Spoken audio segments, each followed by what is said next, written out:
Hi guys, it's Mandy here. So today I wanted to talk to you guys about something that was rather interesting to me, sorry, should I say. I was just sort of thinking about one particular point that atheists tend to come up with sometimes, and I was thinking, I saw this clip here from an Ask Cliff video, and this kid is talking about how he believes that things like love are nothing more than a chemical reaction in our brains. And it sort of occurred to me, the problem with that is, science being what it is today, why is it that science has never extracted any chemical out of the human body and then labeled it the chemical love? And then I thought, well, from an atheist perspective, they might think, oh, well, it's not just one chemical, it's a mixture of chemicals. Okay, well then, why has science never discovered what the mixture of these chemicals is that can create the reaction love? And people will be like, oh, we just haven't figured it out yet. But to be perfectly honest, it doesn't make any sense because of the fact that if love is just a chemical, then that means we have no free will. We don't have any free will to love. And it means that if you think about it, if you can extract either 1 or 2 or 10 chemicals out of the human body and mix them together to create something called love, what is that? That's nothing more than a love potion.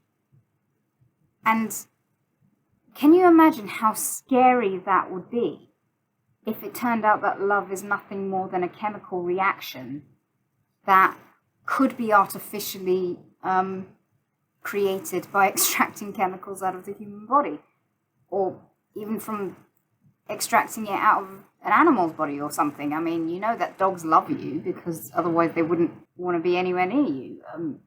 We know that animals can feel love. Elephants can feel love.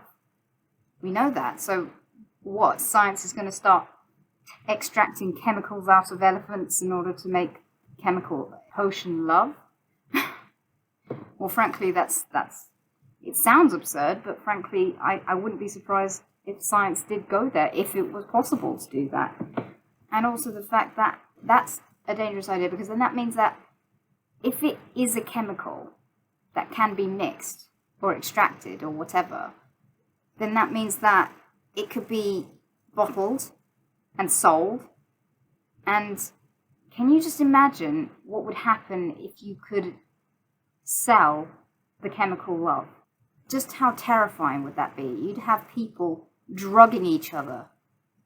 I mean, if anyone's ever had someone pursue them without reciprocating the feelings of so-called love back to them, can you imagine that person then discovering that they can buy a bottle of a chemical called love, a love potion essentially, and then they can pour it into your drink, or they can forcefully inject it into you or something of that sort, and then thereby forcing you to love them?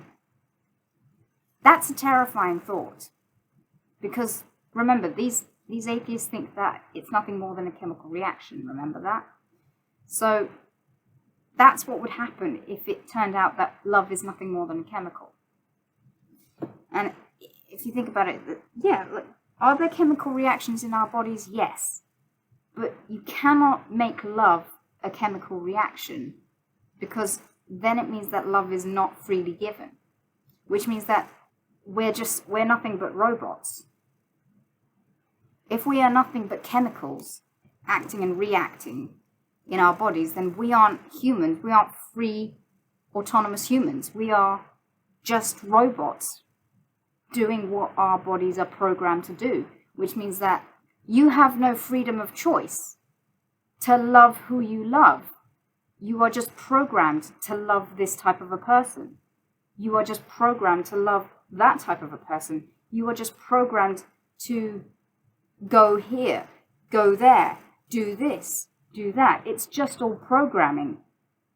We aren't free, autonomous human beings because we're just doing what the chemicals in our bodies are telling us to do. We're not making choices. It's just all programming. You know? And frankly, I think that's a really scary thought. And also it goes into the argument that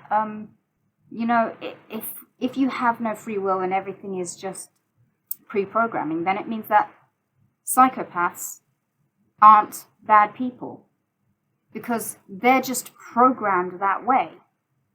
They're just doing what the chemicals in their bodies tell them to do. They're just programmed to do what they do, and therefore Hitler's not a bad person. He was just doing what his programming told him to do, the programming of his chemicals in his body. It means that Kim Jong-un today is not a bad person. He's just doing what the chemicals inside his brain are telling him he should do. He's just following the commands of his brain. I mean, to me, that's quite a scary thought that, I don't have any freedom of choice.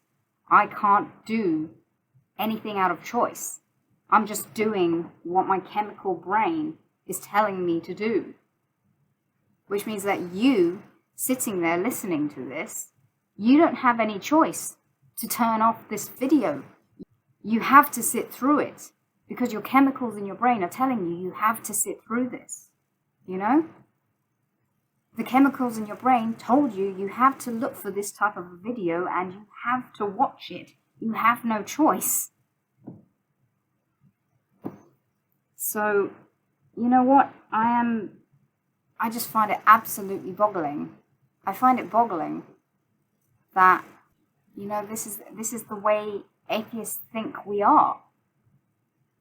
And it's not really a very good argument, because it's a bit of a dead-end argument. Because, if you have no freedom of choice, then it means that you have no freedom to choose to stop being an atheist.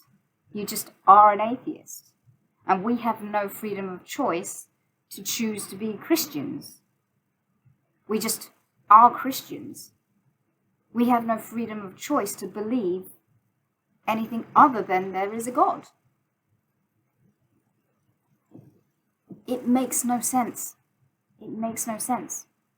Going back to the point about the chemical love thing, in Harry Potter there is actually that story of, and but it's part of the backstory of, I don't know whether it's a fan fiction or whether it was actually legit, I don't know, but the story of how Voldemort came about, which was apparently his mother fell in love with a muggle, and she really wanted to have him, but she obviously was afraid that he wouldn't love her back. So what did she do? She gave him a love potion, and for years she gave him this love potion until the point where she actually convinced herself that he loved her genuinely.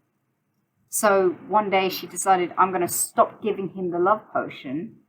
And what happened? He woke up. He suddenly had a moment of, oh, what's happening? He woke up. He realized what had happened. And what happened? He ran. He ran from her. And she was so distraught by that, she killed herself. And as a result of that union, you ended up with Voldemort, who apparently is a character who has absolutely no capability of love.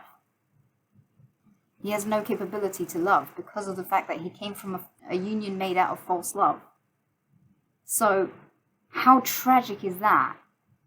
And that's something that could potentially happen. I know that's all fiction, but it could potentially happen from people messing around with a chemical called love, if love turned out to be an actual chemical. And how tragic is it to think that when you go home to your girlfriend, your boyfriend, your spouse, your parents, if your parents go and fetch their kids from school or whatever, that the person you're with is not actually genuinely in love with you. They're just reacting chemically. They're just doing what the chemicals tell them. They're not actually genuinely in love with you. So nothing you do is what that's making them fall in love with you. It's just the chemicals in their brain. I mean, how tragic is that to think about? And I kind of think that's a bit sick, actually. I think it really is kind of sick. So, anyway, that's just something to consider if you're on that sort of line of thinking that, you know, our emotions are nothing but chemical reactions. It's like, maybe consider the fact that that's what could be the results of what would happen if it really was true that they're nothing but chemicals. Because if it is nothing but chemical, then that means you're nothing but a biological robot, and you're just doing what you're pre-programmed to do, which means there is no moral law, which means that there is no such thing as good and evil, which means that Hitler wasn't evil, Kim Jong-un isn't doing anything evil by creating a communist society, you know? Jeffrey Dahmer wasn't evil for doing what he did. Ted Bundy wasn't evil for doing what he did. They're just doing what their chemicals told them to do. So there is no moral law in that sense. So, you know, it doesn't make any sense. It doesn't make any sense, guys. So maybe take a moment to consider that if you're on that line of thinking, and just consider how tragic life would be if that turned out to be true. Just consider that, because I think that would make a lot of people think that life isn't worth living if we are nothing but chemical robots, just doing what we are programmed to do. You know, it means that everything we do is not a choice. It's not a free choice. We can't choose to believe in God. We can't choose to not believe in God. We can't choose to take the career path that we have.